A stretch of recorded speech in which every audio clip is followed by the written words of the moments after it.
Anong floor yun, Manny? Floor.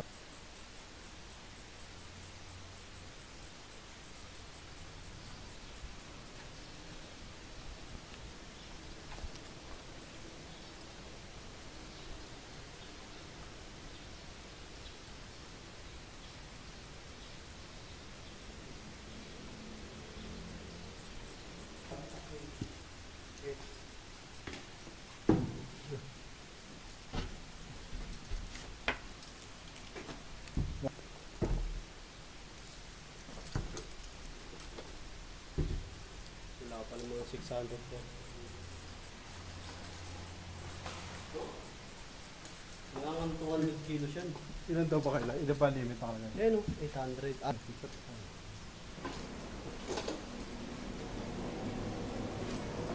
Boss, kami yung ano? Ano yung gagawa dito? Oo. Wala pa si ano, architect. Diretso na ako, boss, ha?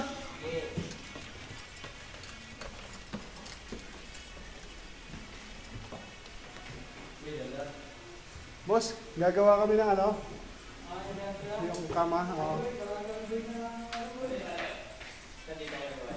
Didikit namin dito, maliit lang yan yung kama.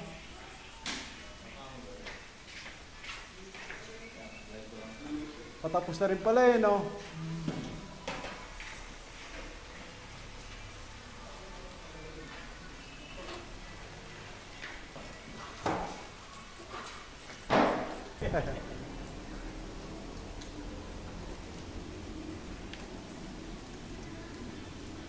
Papunta yata siya eh, no? Oo, papunta mo yun.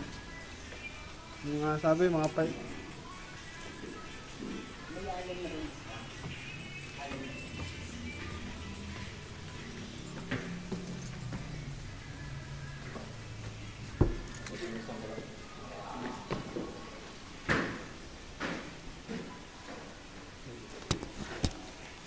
Ako ba pwede isandal, boss?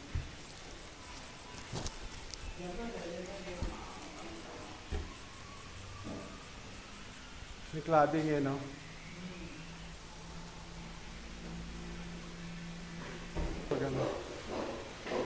Mag-ano pa ba kayo, boss? Okay lang kami rito?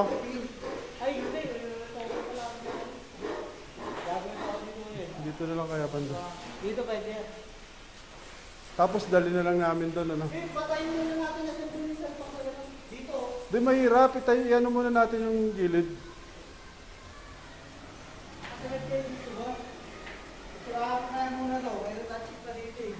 Ditanggal naman to, boss, kasi parang importante nito, kakabit mo na siya. Tapos tatanggalin, tapos lalagyan ng parang PVC. Bale, eto wala siyang finish. Ano lang siya, oh. Ang pinaka-finish niya.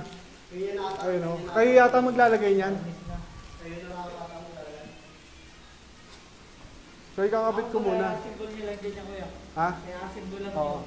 Tapos, pwede nyo tanggalin, tapos tsaka nyo kabitan.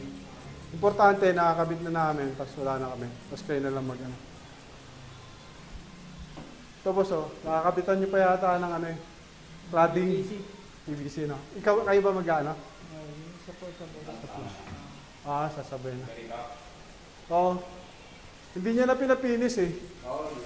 Kasi pagka nilagyan natin ng primer, maaaring hindi kumapit yung rugby. Ano ba palalagay yung adhesive?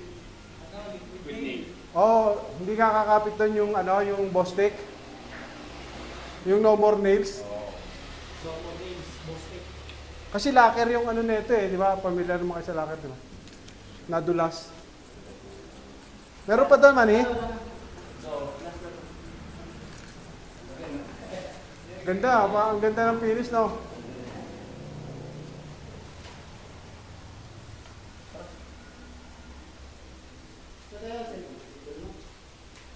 Hindi, gagawa pa yata sila. Bagay, sandali lang naman to eh. Sandali lang to. Oo.